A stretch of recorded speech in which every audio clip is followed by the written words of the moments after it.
চীনের অর্থায়নে প্রথম মেগা বন্দর চালু হলো দক্ষিণ আমেরিকায়। বৃহস্পতিবার পেরুর চাংকাই বন্দর উদ্বোধন করেছেন চীনের প্রেসিডেন্ট শি জিনপিং। এর মধ্য দিয়ে এবার দক্ষিণ আমেরিকায় নিজেদের প্রভাব আরও বাড়াতে চলেছে চীন।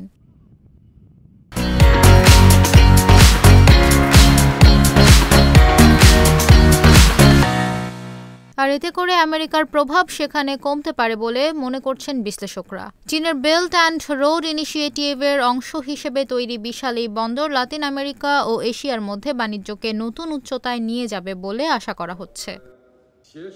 এদিকে বন্দর ঘিরে উদ্বিগ্ন আমেরিকা। ট্রাম্প চীনা পণ্য আমদানিতে 60% পর্যন্ত শুল্ক আরোপের প্রতিশ্রুতি দিয়ে প্রেসিডেন্ট নির্বাচনে জিতেছেন। তবে দক্ষিণ আমেরিকার এই নতুন মেগা বন্দর সম্পূর্ণ নতুন বাণিজ্য রুট তৈরির সম্ভাবনা তৈরি করছে। এই রুট ব্যবহার করে আমেরিকাকে সম্পূর্ণ পাশ কাটিয়ে বাণিজ্য পরিচালনা করা যেতে পারে। এ কারণেই আমেরিকা এটি নিয়ে বেশ উদ্বেগে থাকবে বলে মনে করা হচ্ছে।